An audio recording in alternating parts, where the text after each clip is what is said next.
Welcome to the 10-12, the podcast that covers all 10 teams in the Big 12 Conference, as well as Houston, Cincinnati, UCF, and BYU. I am your host, Phillip Slavin. Thank you for joining us today. We've got an interesting episode for you today. All right, here's what happened.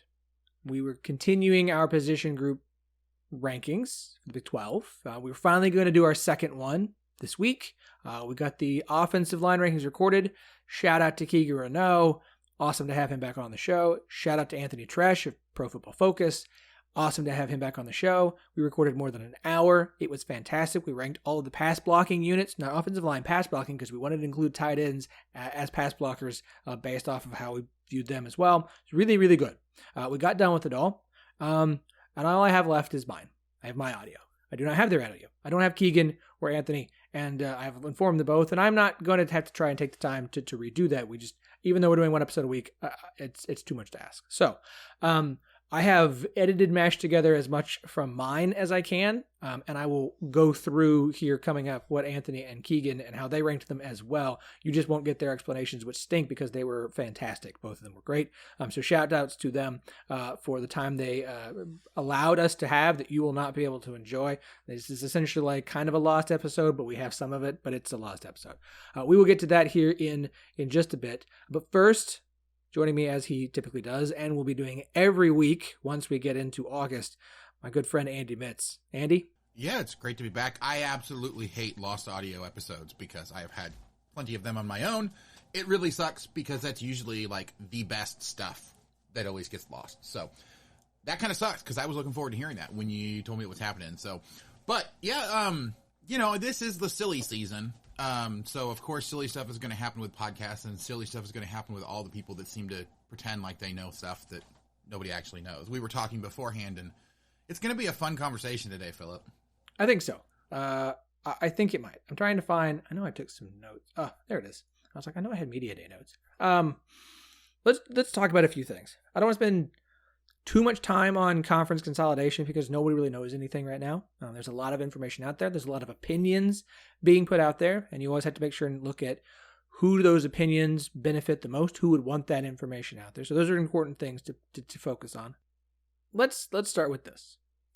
Big 12 Media Days obviously was last week. We did not get to go. We're very upset. Brett Yormark, first time he was able to speak, and I listened to him on the podium, and I listened to his answers, and I listened to him on ESPN's desk, and listened to him Big 12 Radio, and a lot of prepared statements that were repeated constantly, right?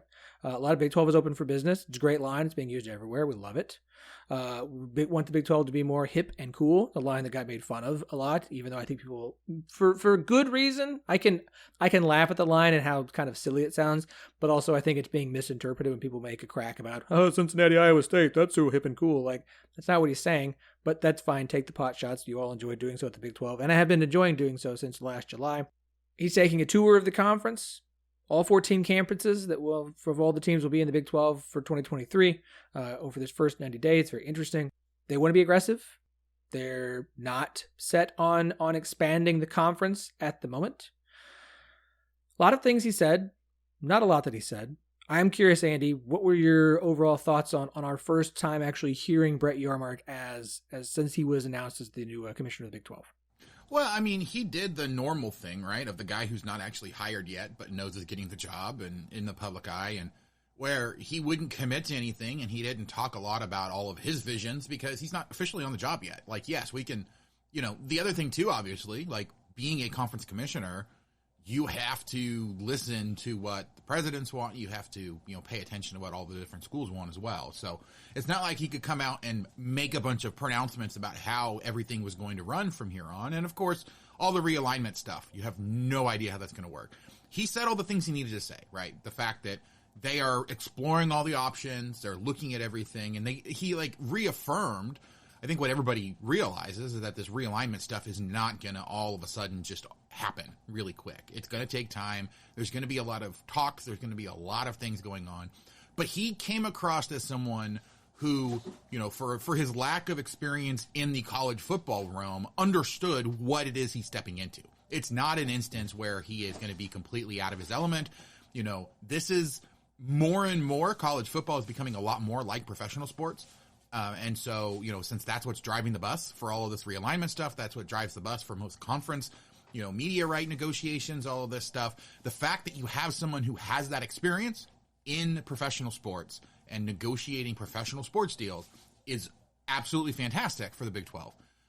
Again, we will have to see what he does once he is actually on the job and is responsible for the Big 12 to really evaluate. But this was the best first impression that you could expect. And of course, there was always going to be, the national media trying to find some sort of statement that they could make fun of so that they could make fun of, the Big 12 like they really wanted to. So there's not a whole lot you can actually, I think, definitively take away from what happened. But, I think it was as good as you could possibly hope for.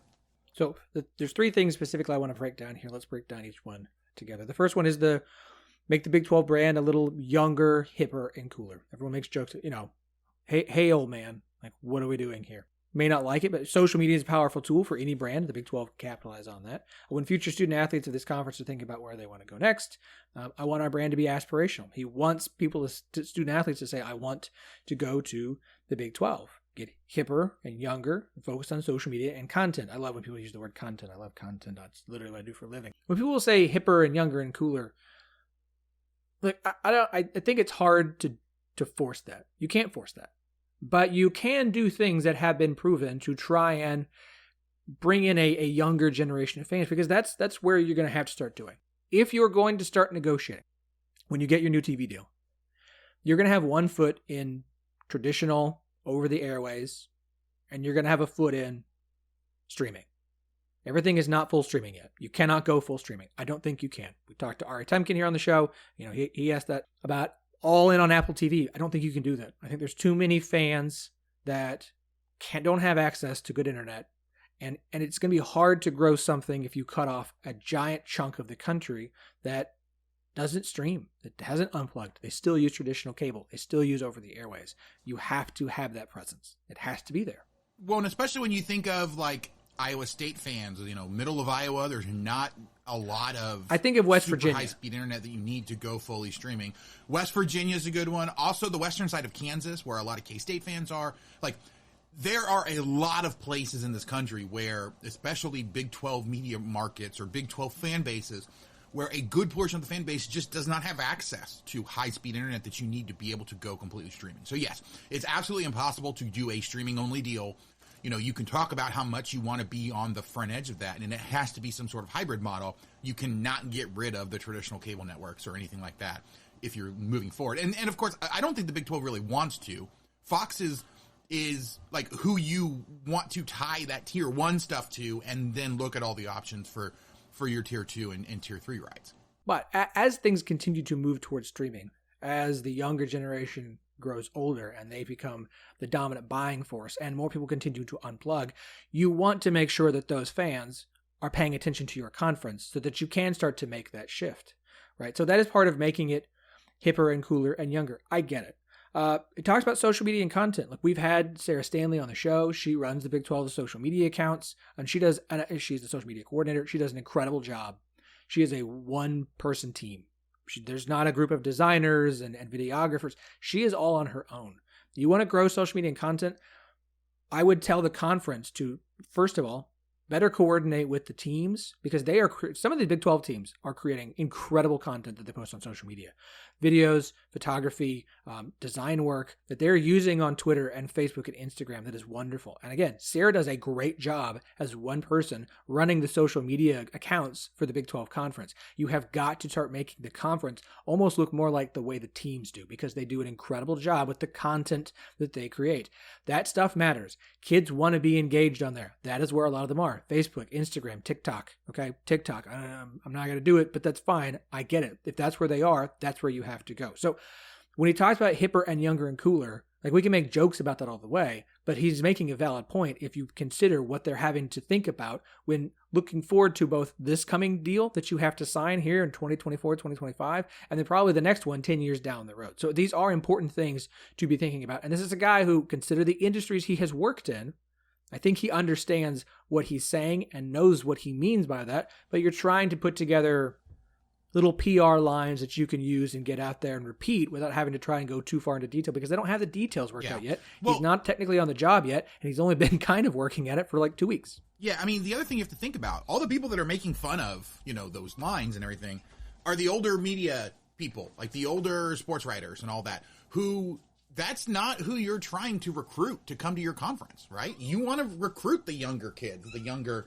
younger students, the new college football players that are going to make your teams relevant and are going to make it so that way the product you have on the field can be sold for higher amounts. You have to have the players. And in order to do that, you have to then also have, you have to attract them in some fashion. The conference can do a lot, like you said, to really help with that. And the teams themselves are doing quite a bit to try to do that as well. So yeah, you're right. It has to be an entire conference effort, and bringing someone who understands that, like Yormark has shown, is definitely a good move for the conference. They just need to actually pull it together and get something out of it. So somebody asked him a couple of different times, what does open for business mean? Define open for business. Open for business means I'll receive any call from anyone. It's not just about a conference realignment, but everything we do. It has to create value. Key words here, create value, for all the right reasons. We're in a great place. The next question is, where do we go next?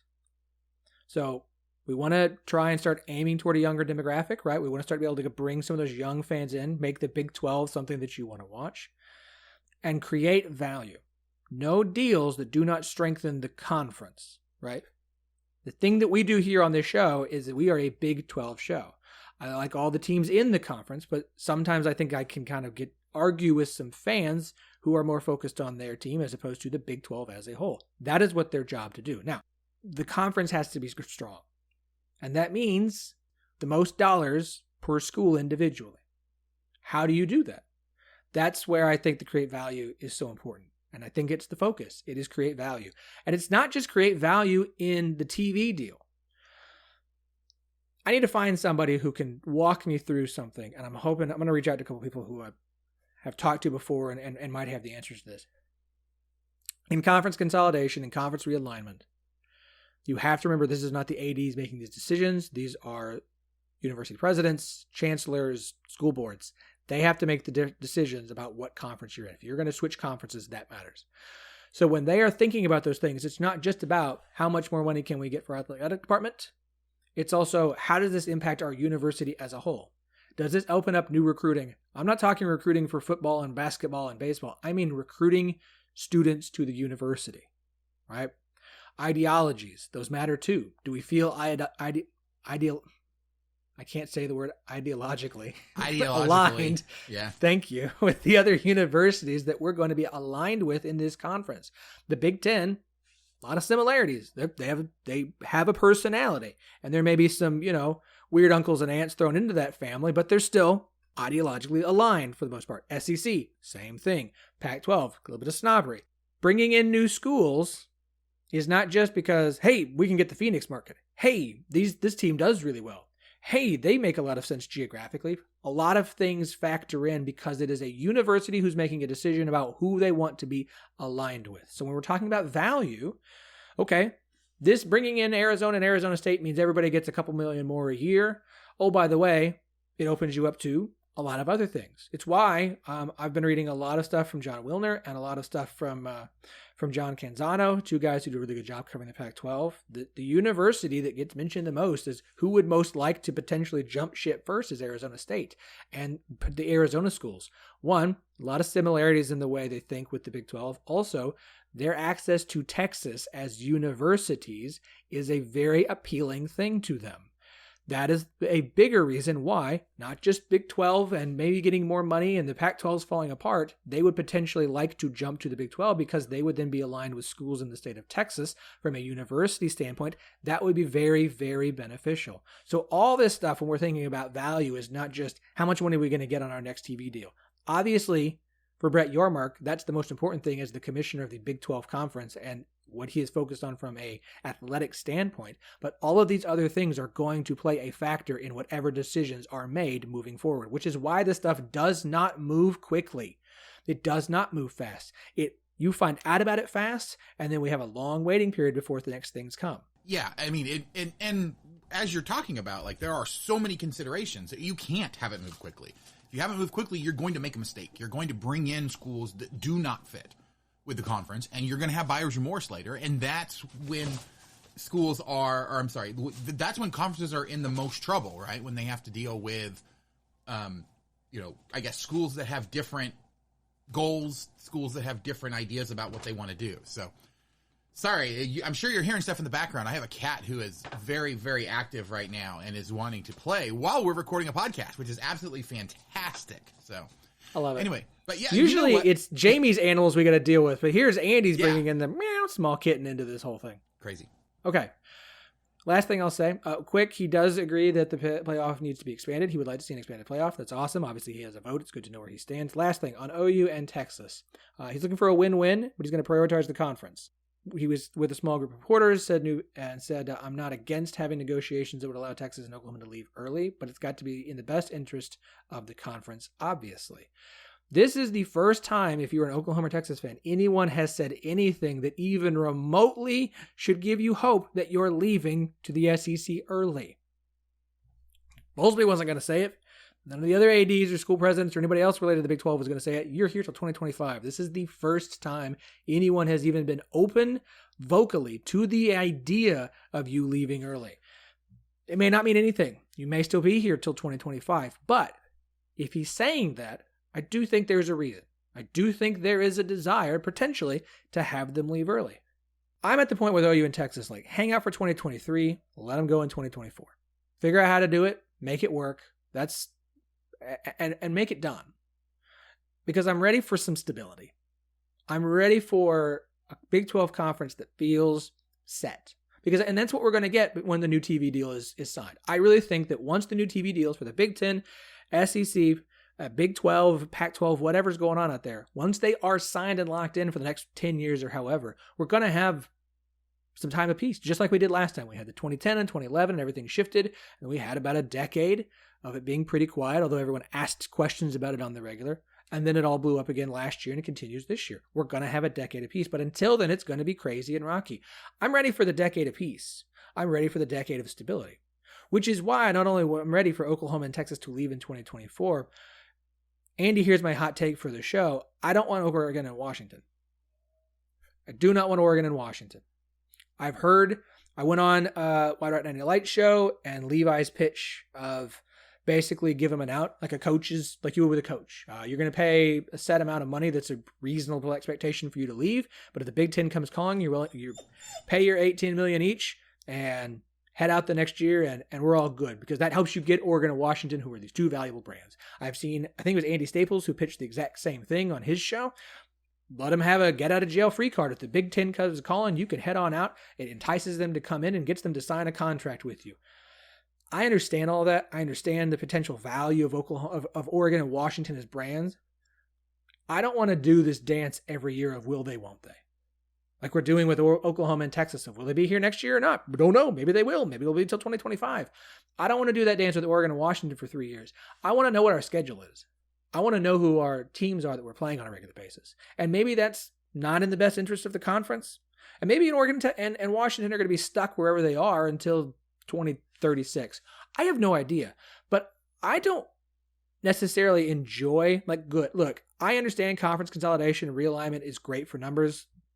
Our immediate reaction show, or the show following the news of UCLA and USC leaving, is our most downloaded show ever. The other two behind it are last year's realignment episodes. I get it. It's great for business. It's why all these outlets are going to continue to talk about it ad nauseum until it actually feels done. But I want to talk about football and basketball and soccer hits in August. Folks, soccer starts in August. Football's in September. The season for soccer starts in August. I want to be able to talk soccer. I want to bring on some guests to talk soccer before the season starts and in the early part of it. I don't want to be talking about, well, here's another crazy reason. Arizona State, Utah, and Colorado ought to come on down. Or Dennis Dodd's nonsense new article about the Big 12 and Pac-12 should go ahead and just do the merger. Like, me merger. I just want some stability. I want to frickin' know this is who we have. This is who's in the conference. I don't have to have the conversation every single year about will they, won't they leave. Can we just be set and just enjoy things and enjoy the sport without all of this? Yeah, I mean, it's one of those things. I definitely disagree with you on Oregon and Washington. And the reason being is, I knew you would. well, Oregon and Washington coming to the Big 12 means that the Pac-12 is done.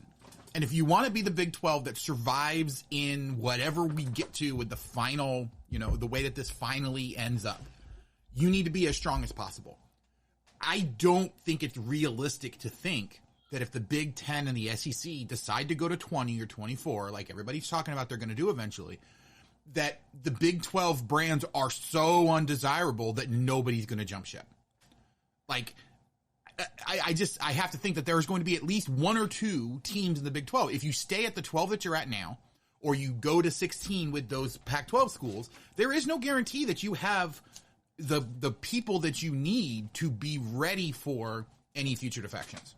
And so getting Oregon and Washington, yes, they're probably one of the more likely targets, but it gets rid of the Pac-12. It gets you more possibilities of how you can strengthen your conference, and it essentially gives you a buffer of, now we have enough teams, so if the Big Ten comes poaching again, or if the SEC decides to grab, some of these southern schools or something to that effect, then you actually have the teams that you need. I think everybody realizes if the Big Ten or SEC gives any school an invitation, it's almost like, with the exception of Notre Dame, you're going to the Big Ten or the SEC. Like, that's just the way it is. And so getting the Big 12 as strong as you possibly can, and I think everybody can agree that if Oregon and Washington come, no matter how long it's for, that it would be beneficial to the conference. Yes, dealing with the upheaval and dealing with the potential of them moving, that can take a toll, and it'd be nice to have that kind of finality. But I think doing that is losing out on an opportunity to set the Big 12 up as best as you possibly can. And so if they decide to come, that's great. If they decide that they don't want to come, I'm not going to cry about it. Like, it's not that big of a deal to me. It'd be great if they want to come. If they don't, oh well.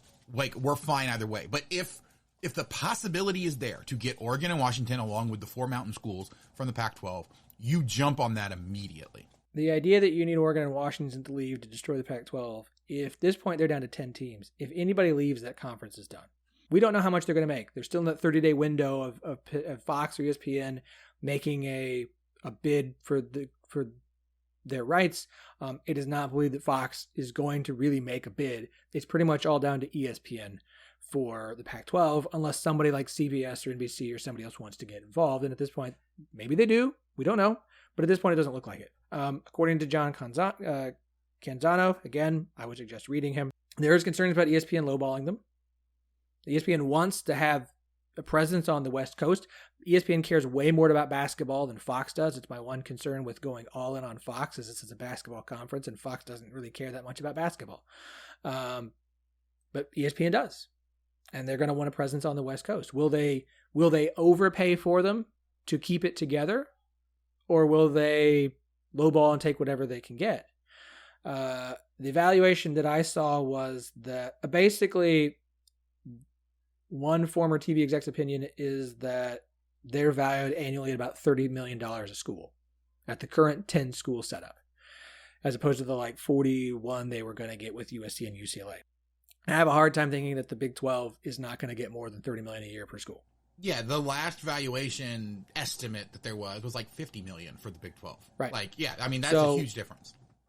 The idea that you have to have Oregon and Washington to blow up the Pac-12, if you steal two teams, they're down to 8. Now they're having to dilute themselves by bringing in SMU, Boise State. Yeah, if you get two teams to jump ship, and I don't care who they are, the Pac-12 is like, you're almost, if you could convince the Arizona schools to make the move first, you actually have the rest of that conference over a barrel for who you want to take. No, that's true. But I think the issue, and I think the reason for the hesitancy right now is, one, they want to get that valuation. But I think your best opportunity to get schools to sign on to it is to get the two main anchors that are left in Washington and Oregon, because I think there's a lot of sentiment around the country. And again, we don't know how much of this is actually true or how much this is beat writers or national columnists throwing out their own thoughts and presenting it as, unnamed sources giving them that information. But Washington and Oregon, theoretically, if they are adamant about staying in the Pac-12 or the Pac-10 or whatever it ends up becoming, like, they are enough that teams will potentially stick around for them. If you can convince the mountain schools to leave, well then, yeah, Oregon and Washington probably aren't going to have very much of an option. And I get the feeling that they would probably then approach the Big 12 and say, hey, can we come too? And it's one of those things where, but you have to find a way to get rid of the Pac. If you can get Oregon and Washington to sign on immediately and just say, hey, we'll take all 6 of you.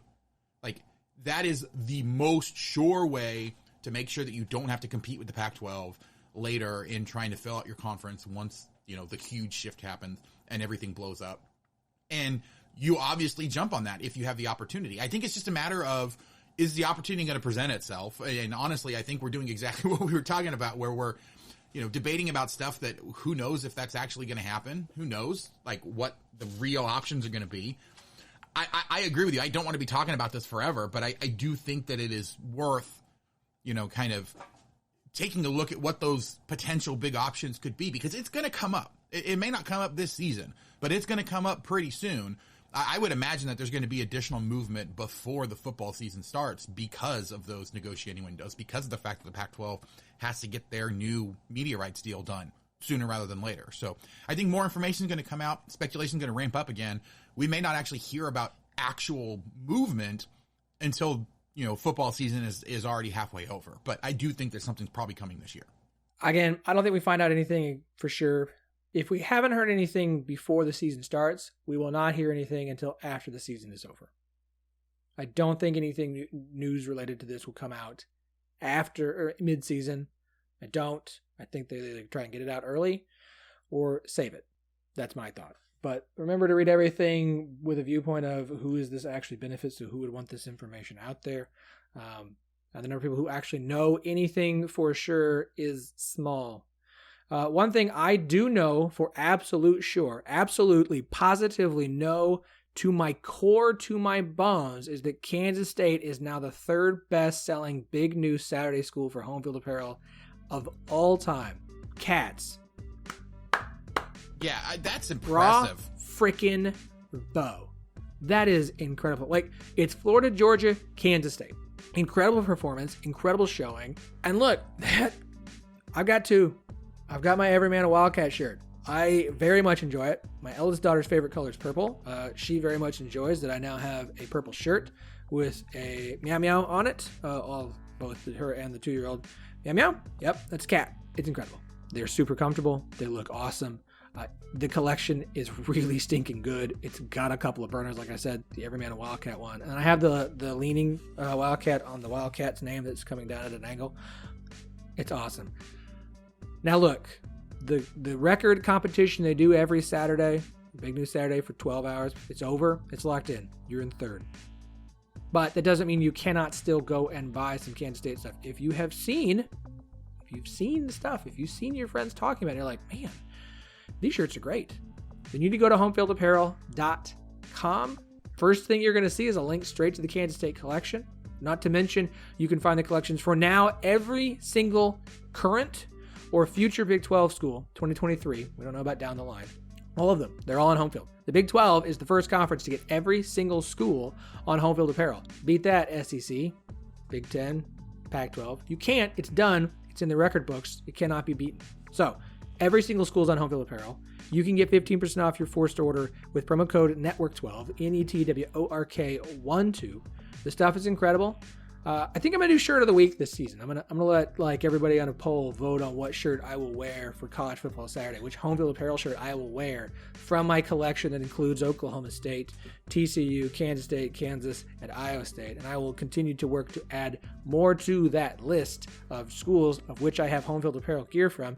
But my wife sometimes is like, "Don't you have enough t-shirts?" And I'm like, "Can you ever have enough t-shirts?" Look, this week I literally wore a home field shirt for every single day of the week, and I didn't have to repeat it. It was the most glorious thing ever. That is, I can do that now. Exactly. Same here. That's amazing. I have 8. But I'm going to keep adding to it. Go to homefieldapparel.com, promo code NETWORK12, 15% off your first order. Be rocking the most comfortable vintage college sports apparel this college football season. Home field employees, good grief. You guys, it's a good weekend. It was a good weekend. All the Big 12. I love it. Andy just playing over there with his cat. I'm just trying to stop the cat from jumping on the kitchen counter. All right, so I am going to do my best to salvage what I can of my audio from our pass blocking episode. It's going to be a lot of me today. It's a lot of me. I'm sorry. Obviously, we're going to have 2 other guests, but they're not here. I think. Andy, any final thoughts on Big 12 Media Days? Anything that was said about Kansas that has you excited about this season, or nervous about the season? It's funny.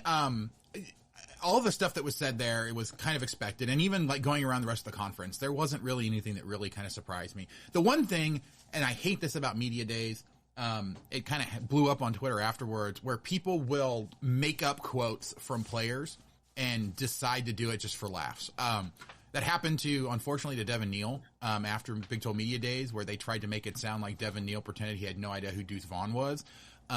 It's the most ridiculous thing ever. If you are a Big 12 fan, don't do that to your school. Don't do that to opponent schools. Like, it does not help anybody to start a random Twitter fight about something completely stupid that isn't even real. So, that was my biggest disappointment, I think, coming out of Big 12 Media Days, was that people seem to think in the year 2022 that it is still funny to gaslight people and make things up about, opponents or even your own players to try to make them look better. So I got on a fake Adrian Martinez quote about Nebraska, but I kept it up because the joke I made about Nebraska was too good not to pull the tweet down, so I just rolled with it. Hey, we all get got. It's social media, okay? It happens. Sometimes you're in a hurry because you see something and you want to get a joke out before someone else does, and you're trying to get the kids to bed at the same time, and it's not a good idea to be on your phone. I got to go back to my no phone between 5 and the kids are down. It's much safer for me. It's much safer. Not winning Dad of the Week award this week. It's fine. I got more weeks to try. Andy's got plenty of thoughts on Kansas on the Rock Chalk podcast. You check it out. It is out every week. He's continuing his season preview. Check out every show in the network at 1012network.com, TEN12network.com. You can find links to every show in the network. Of course, you can follow us on Twitter. Of course, we're there if you want to see the good Nebraska joke on the bad tweets. 1012network at TEN12, the word network. 1012pod on Instagram. Leave us a rating and a review. We have gotten some new reviews. I do need to read those. I'm going to do it. I just got to put it in the rundown, because if I don't put it in the rundown, then I forget to do it. All right, 1012network.com. Go check out every single show. Leave us a rating and review for 1012 Podcast. We'll be back next week. Don't ask me with what, because at this point, I don't trust myself to hit all the appropriate buttons to make sure that recordings go into the can. Are you a parent listening to this podcast with a child at home, either in middle school or high school, and already thinking about college planning, scholarships, or dreaming of them playing sports in college? Do you know a high school or middle school athlete who wants to go and play in college? Whether it's D1, D2, D3, or just they're not even sure, they just want to keep playing during college. Well, let us introduce you to one of our friends of the podcast and a company who is an expert in the world of college recruiting, Recruit Route. Led by our friend Brian Bedford, a 25-year veteran of recruiting and former D1 recruiting director, Recruit Route offers a full suite of offerings to help student athletes, parents, and high school coaches be better educated and empowered to successfully navigate the college recruiting process. Check out our friends at recruit-route.com. That's recruit-route.com. Don't forget, run your route in recruiting with Recruit Route. Hey there, 1012 Network listeners. This is Dustin from the Scott and Homewood Podcast, the original Houston Cougar athletics podcast, and the latest member of the 1012 Network. My co-host, Sam, do you want to tell the fine folks what the Scott and Homewood Podcast is all about? I sure do. We come on here at least once a week and we talk all things going on in the world of Houston Cougar sports. Plus, we usually find time for some of what's going on in our future conference, our current conference, and really the college sports world at large. We're not just a football, men's basketball podcast. We really pride ourselves here on the fact that every single team that wears the Scarlet and Albino in Houston in their jerseys gets time on our show. Plus, from time to time, we bring on some guests ranging from opposing team experts to even former Olympic great Carl Lewis. So be sure to search the Scott and Homewood Podcast wherever you listen to podcasts. And remember, we spell podcast P-A-W-D cast because we are oh so funny like that. So as I mentioned, we recorded our pass protection rankings podcast. Keegan Renault, who's covered Oklahoma for a very long time, and Anthony Tresh of Pro Football Focus, a site that I use. It's not perfect, but it does a decent job, especially when trying to figure out how good tight ends are in pass protection, which is part of what we were doing today, because pass protection, offensive line, and tight ends as pass protectors, ranking the teams 1 through 10. I wish I had what they had to say. I'm sorry I don't. I really am. I look forward to these episodes every summer, and I am disappointed because offensive line is one that They never get enough credit, and it's why I like doing the offensive line rankings pod. So I'm sad this is gone. But I'm going to try and salvage this as best as I can for all of you. And by giving you my thoughts specifically and how everybody ranked them. We'll start at number 1, consensus Baylor across the board. Everybody thinks Baylor has the best offensive line, the best pass protection unit in the Big 12. Yeah, this is why we do number 1 first, because as usual, we have a consensus here with Baylor at number 1. I think the point on the offense doing a lot of the heavy lifting for them is really good, Anthony, but I'd be remiss to say that doesn't mean that the players on this offensive line are not really good. And I always think your 2 most important spots on the offensive line are your left tackle and your center, and they have one of the best centers and one of the best left tackles in the Big 12, which I think gives them the edge. And we're talking about including tight ends here. I really like Ben Sims. I think he can be it's okay. I know PFF didn't have him all that highly graded, 52 grade on only 34 snaps in pass protection last year. Drake Dabney wasn't that much better. But I will say for both of them, I listened to Travis Reeder, who does a really good job covering Baylor. Like, these are 2 guys. Ben Sims especially is a guy who does put the work in and put the effort in pass and run protection. So while I know they're not highly graded, and they don't ask to do a whole lot from that position, I think Ben Sims is going to be great as a receiver for Baylor this year.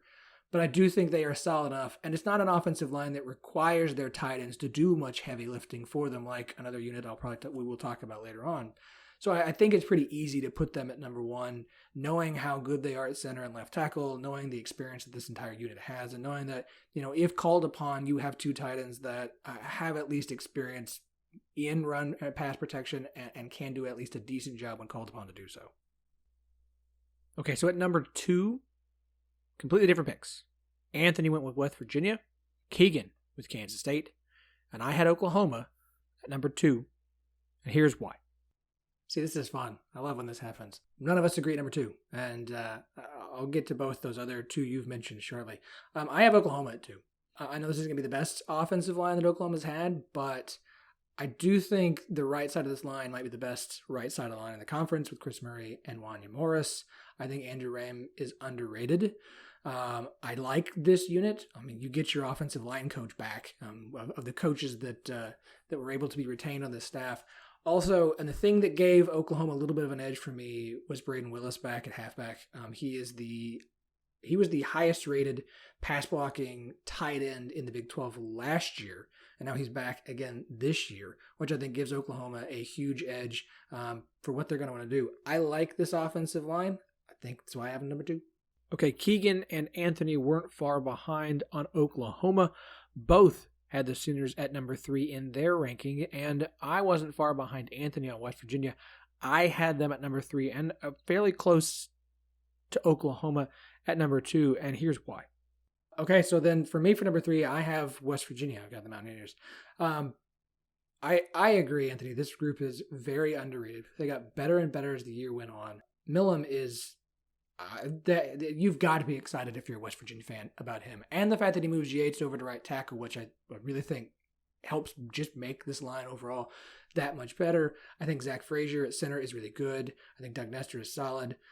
This is a unit that if they continue the growth that we saw from last year through the offseason and start off this year with your new offensive coordinator, with JT Daniels, like, the offense you've been waiting to see from West Virginia. My argument against them all year was everything they lost on defense.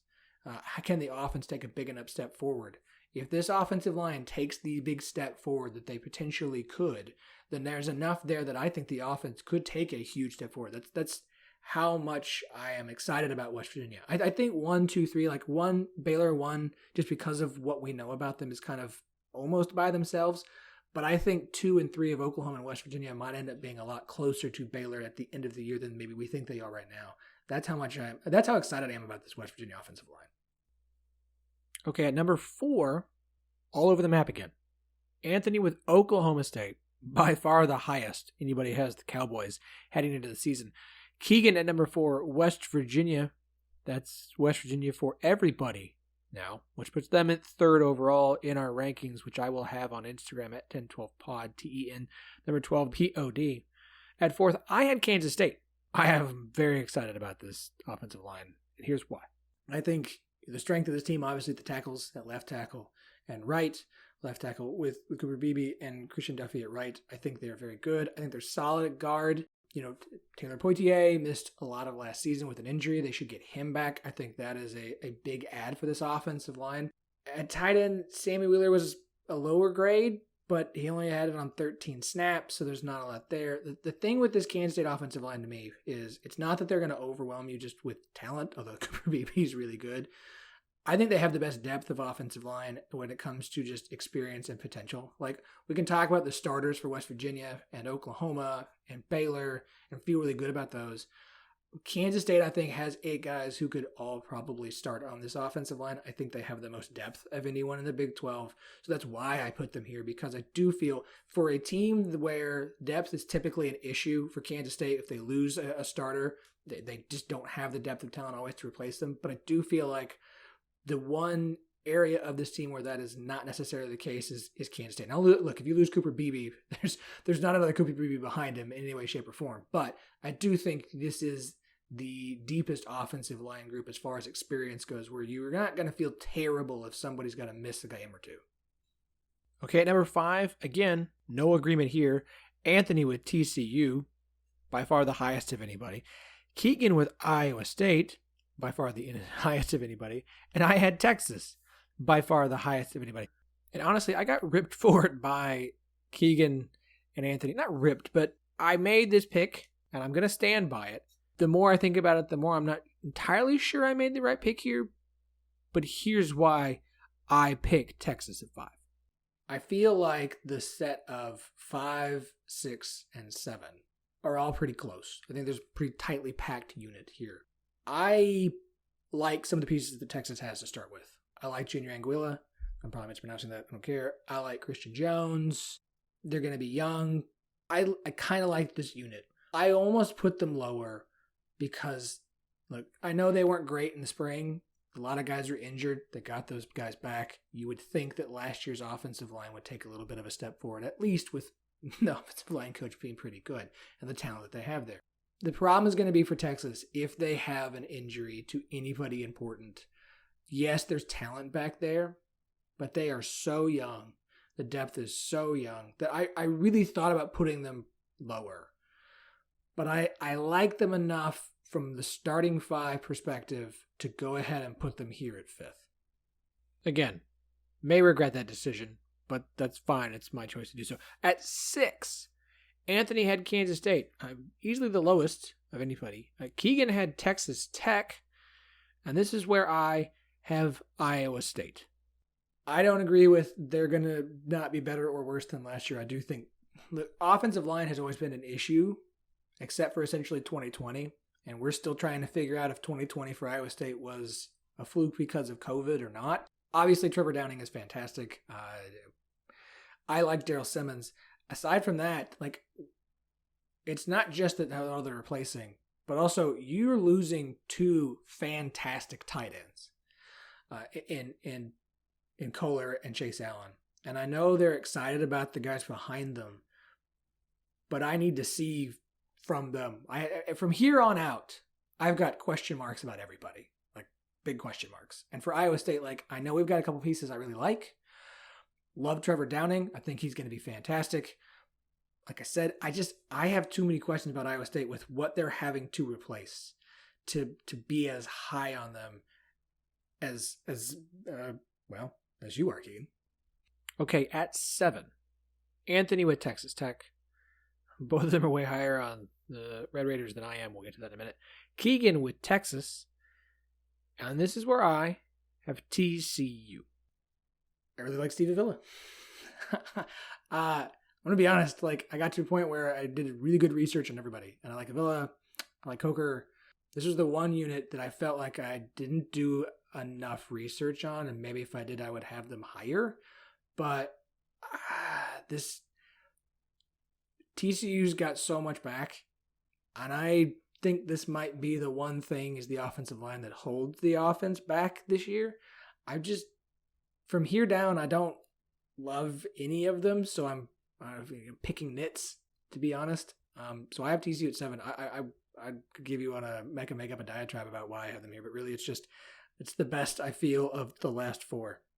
I will say this, and it did weigh into my pick of TCU here and why I might have had them a little bit higher if I'd done more research. It does feel like TCU has a real offensive line coach for the first time in a long time. So they have that going for them. At number 8, Anthony had Iowa State. Keegan and I agreed. We both have the Oklahoma State Cowboys, and here's why I have them in 8th place. The reason that I wanted to do offensive lines with tight ends is Oklahoma State. Because I don't think Cowboy back is a glorified extra offensive lineman at Oklahoma State. That's why everyone gets mad that they don't ever throw to the Cowboy back. It's because they're not there to catch balls. They're there to help an offensive line that's typically in trouble. And chicken salad out of chicken shit, you could say that for the last 2 years, either because of injuries or guys not panning out. Look, I really like Hunter Woodard. He has impressed me. And I really like Braden Cassidy, as we talked about, Cowboy backs, as a blocking tight end. Like, I think he's really good. And they're going to need him. I might have had OSU a spot or two higher, if not for the fact that Cole Birmingham, who was expected to start, is, according to various reports, probably out for the season with an injury. So you go into another season down a projected starter. Caleb Etienne is a big question. Joe Mikulski's time at Oklahoma State, it's been kind of up and down. We'll see about Preston Wilson. Hunter Woodard is really good. I like Hunter Woodard at guard. I like Braden Cassidy at Cowboy back. It's not setting yourself up for it. And look, Charlie Dickey can Swiss Army knife an offensive line together using offensive linemen and Cowboy backs. You wouldn't have to coach so hard if you could recruit better. All right, so we are down to the bottom 2. This is where things get a little bit interesting, if they're not already. Anthony with Texas at number 9. Keegan with TCU at number 9. And I am the only person who has Kansas not in last place, because that is where I have them here, is at number 9. I like it's Nowitzki. I'm going to say the wrong thing. Mike Nowitzki, and I like Earl Bostic. And I think those two, here's because I have Tech 10th. That's obviously, if you're following at home. The difference between these two to me is Tech might have the better unit, but I like a couple of the pieces that Kansas has better. So I'm giving them the slight edge here. It's very neck and neck. It's very close. It wouldn't shock me if it flip-flops at the end of the season. But for right now, I like Kansas a little bit better. I'm really buying in, I think, on offensive lines this year on growth. And I think Kansas, with full offseason, with 2 solid offensive linemen, they did a nice job in the portal. You know, they were our transfer portal winner this offseason. I don't think anybody did a better job. I think, especially with Nowitzki and Bostic being, to me, the 2 most important positions at center and left tackle on your offensive line, I feel good about them here. And I don't think Mason Fairchild's a bad blocker. I don't. So I'm going to put them at 9th. Maybe that's a bold take, but I'm going to put Kansas at 9th, which obviously leaves Texas Tech at 10th, and I'll talk about them in a minute. So yeah, obviously process of elimination. I'm the only person with Texas Tech at 10th, the only person who didn't have Kansas in last place. And here is why. There's not much that separates 9 and 10 for me. And I am obviously the lowest on Texas Tech. Caleb Rogers at left tackle. I think he's a nice left tackle. You guys, I think, are a little bit higher on Cole Spencer than I am at this point. You're also looking at Cade Briggs from New Mexico coming in from center. You're also potentially looking at another transfer from Oklahoma State, whose name just completely and totally escaped me because, of course, it did. Monroe Mills at potentially right tackle. This could be a fine unit as a whole. And I am very excited for all the 12 personnel Texas Tech's going to run with Mason Tharp and Baylor Cupp this season. And they're fine. Look, I think they're fine pass blockers. I think this is going to be a fine unit. But there's not a standout on it for me that sticks out as much as the 2 guys for Kansas. And so I think this will be a fine unit. It may end up being better than Kansas. I'm happy to be wrong. It happens all the time. It won't be a first. It won't be a last. I'm just not all that excited about what Texas Tech is going to put out for an offensive line this year. Okay, so that's what we have on our pass protection units and rankings. Again, shout out to Keegan Renault and Anthony Tresh for joining us. I'm sorry that we don't have their audio. You have no idea how many checks and balances I have for the next position group rankings we are going to do because I'm very excited about it and I cannot have this happen again. But thanks for sticking around for this whole thing. Again, we will post the average, basically how we as the network now rank them 1 through 10 based off of Anthony Keegan and myself. We average that out. We'll post it on Instagram at 1012pod and on Twitter at 1012network. If you've got a bone to pick, if you don't like the rankings, if you want to argue, please do so on Twitter, on Instagram. Shoot me an email, 1012podcast@gmail.com. Happy to chat about it. Would love to do so. Love your input. Love what you have to say. Thank you guys for listening. As always, we will be back next week with so much more. The season's only getting closer. I cannot wait for it to get here. We will talk to you next Monday.